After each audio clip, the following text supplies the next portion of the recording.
ज्यादा प्रस्तावना देने की जरूरत तो है नहीं, क्योंकि अब जो है आप कह सकते हैं घंटों और मिनटों में समय बच गया। चुनाव लड़ाने के लिए मेरे घर पे जमा हो गई। मैं चुनाव नहीं लड़ना चाहता था, बहुत दुखी था। समाजवादी पार्टी में मैंने अपना सब कुछ गंवाया है और मैं कभी दिमाग से राजनीति नहीं करता हूँ, दिल से करता हूँ।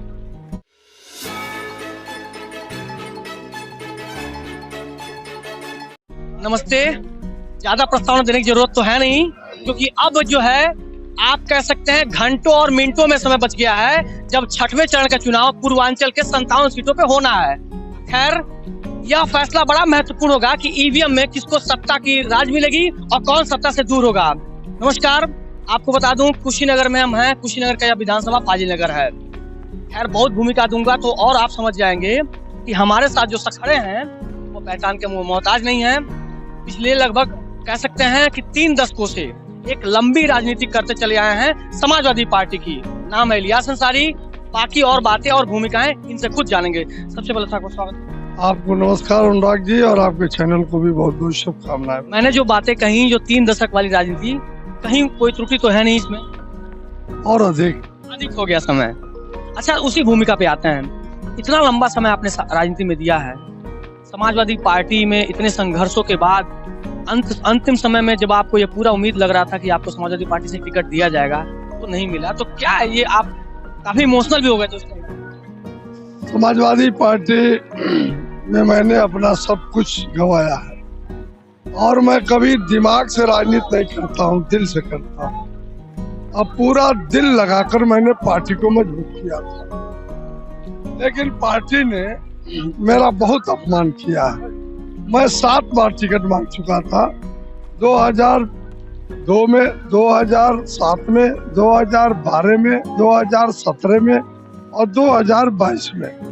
हर बार पार्टी ने मुझसे कहा कि आप ही को लड़ाना है, लेकिन पार्टी ने ऐन वक्त पर मेरा टिकट काट कर मेरा राजनीतिक जीवन की हत्या की, मेरा अपमान किया और मैं इस फैसले से बहुत दुखी हुआ।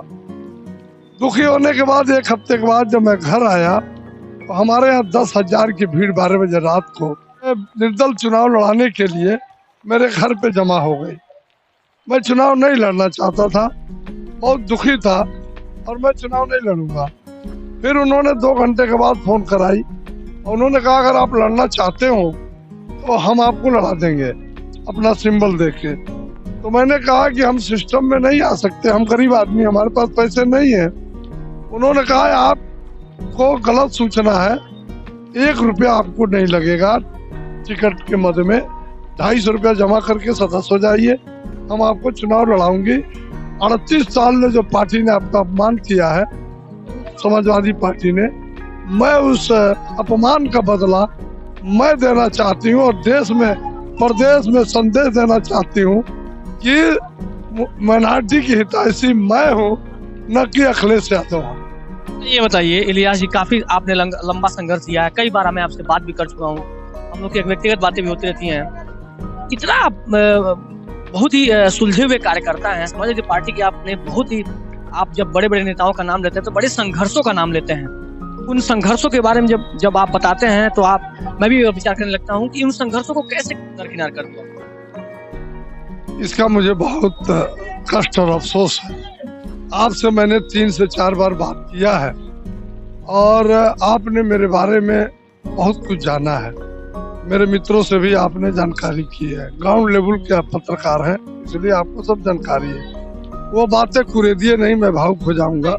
मुझे बहुत इस पार्टी ने मेरा सब कुछ लूट लिया है, इस पार्टी के लिए मैंने अपना सब कुछ गंवा दिया है, लेकिन इस पार्टी ने मुझे धोखा के अलावा, अपमान के अलावा बाकी कुछ नहीं दिया। मैंने तमाम सारे समाजवादी पार्टी के शीर्ष नेताओं से और तमाम सारे पदाधिकारियों से भी बात की, उनसे आपके बारे में बताया। उन्होंने कहा कि ये फैसला पार्टी शीर्ष नेतृत्व का है, उसमें मैं क्या करूं? देखिए, पार्टी नेतृत्व का ही फैसला है, ये मैं भी जानता हूँ, लेकिन पार्टी नेतृत्व हमेशा इस तरह की गलती करेगा ये मुझे एहसास नहीं था। और मैं तो आरोप लगा रहा हूँ माननीय अखिलेश यादव जी पर कि वो माइनॉरिटी राजनीति पनपने देना नहीं चाहते हैं, इसलिए कि जब माइनॉरिटी का कोई लीडर हो जाएगा तो उसकी कौम उसके पीछे हो जाती है। हालांकि मेरे ऊपर कौम का दाग नहीं है। मैं भी कहता हूँ कि मैंने जितनी बार आपसे मुलाकात की है, कभी मुझे व्यक्तिगत भी महसूस नहीं हुआ कि आपकी विचारधाराओं से कभी ऐसा महसूस नहीं होता। ये मेरी व्यक्तिगत विचारधारा है। दूसरी सबसे बड़ी बात, ऐसा ये भी आरोप लगाया था कुशीनगर में अब तक जो है कोई ऐसा माइनॉरिटी का लीडर को टिकट नहीं दिया गया समाजवादी पार्टी से, ऐसा भी है? आज तक नहीं मिला है। एक बार कांग्रेस ने लड़ा था खुदादीन साहब को, जो चुनाव जीत गए थे, लेकिन 3 साल के अंदर ही उनकी मौत हो गई अचानक। और उसी उपचुनाव में बाबू विश्वनाथ सिंह पहली बार MLA हुए खुदादीन साहब के मरने के बाद। उसके बाद कोई यहाँ से तमाम बसपा से लोग लड़े। बसपा से लड़े हैदर अली लारी जी, नब्बू खान जी, बसपा से लड़े कलामुद्दीन, नॉन पॉलिटिकल। लेकिन फाजिल नगर की जनता ने, सब धर्म के लोगों ने कभी स्वीकार नहीं किया ऐसे लोगों को जो लोग राजनीति के काम में नहीं रहते हैं। जो लोग राजनीति करते हैं, फाइनल की जनता उन्हीं को पसंद करती है। महत्वपूर्ण बात, यहाँ से समाजवादी पार्टी के उम्मीदवार जो हैं स्वयं प्रसाद मौर्य, वह भाजपा से निकलकर समाजवादी पार्टी में आए हैं। कैबिनेट मंत्री रह चुके हैं 2 बार, 12 मुझे लगता है 11 या 12 साल से जो है पटौना के विधानसभा के सदस्य हैं, पटौना विधानसभा से। क्या लग रहा है, क्या टक्कर बन रही है, क्या समीकरण बन रहा है, और यहाँ से लड़ रहे वो क्यों आए? देखिए, वो गलतफहमी में थे। उनको ये लग रहा था कि फाजिल नगर इलियास ने जोत बो के तैयार किया है, अब पानी उनी पटो के खाद छींट के फसल लहला रहा है, मैं जाऊंगा फसल काट लूंगा और काट के मैं विधायक हो जाऊंगा। वो बहुत गलतफहमी में थे। यह विधानसभा स्वर्गीय राजमंगल पांडे जी का विधानसभा है। यह विधानसभा माननीय राम नरेश पांडे जी का विधानसभा है। यह विधानसभा कृष्णानंद भारती जी का है, चंद्रवली तिवारी जी का है। यह विधानसभा स्वर्गीय बाबू गेंदा सिंह की है, स्वर्गीय बाबू मोहन सिंह की है, स्वर्गीय रामधारी शास्त्री की है। इस विधानसभा में एक से एक रामसेवक वर्मा जी की है। इस विधानसभा में एक एक नेता सोशलिस्ट पैदा हुए हैं और उनकी ये धरती रही है। वो भुला गए कि हम कहाँ जा रहे हैं, ये पटौना समझ के आ गए। यहाँ की जनता इस बार, आपको मैं कोई गलत बात कभी बोलता नहीं हूँ, इस बार यहाँ की जनता उनको इस बार उनकी जमानत जब्त कराने जा रही है। और मैं आपको आज वादा करता हूँ, आज 1 तारीख है, 10 तारीख को 10 बजे तक 25,000 से 30,000 वोट के बीच में स्वामी प्रसाद मौर्य रह जाएंगे और वह यहाँ से जमानत जब्त करा के 10 बजे तक प्रतापगढ़ के लिए चल देंगे।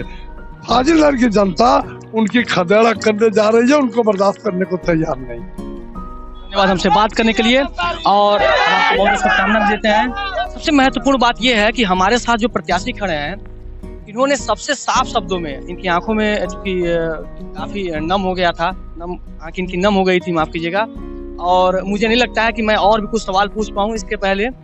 बस इनको शुभकामनाएं देना चाहूंगा और उम्मीद करता हूं कि जनता इस बार जागरूक होकर अपने मतों का सदुपयोग करेगी, क्योंकि लोकतंत्र में जो सबसे बड़ा अधिकार है वो जनता का मताधिकार है। मताधिकार का प्रयोग अवश्य करें, मतदान करने अवश्य जाएं 3 तारीख को, अपने नजदीक की जो बूथ केंद्र है आपका है, लेकिन ये सोच के मतदान करें कि आपके आने वाला भविष्य कौन तय करेगा, कौन होगा सत्ता से दूर, कौन रहेगा सत्ता में, यह तय करना आपको है। हमारी बड़ी कवरेज लगातार जारी है, मेरे साथ बने रहिए। मेरा नाम अनुराग, शुक्रिया।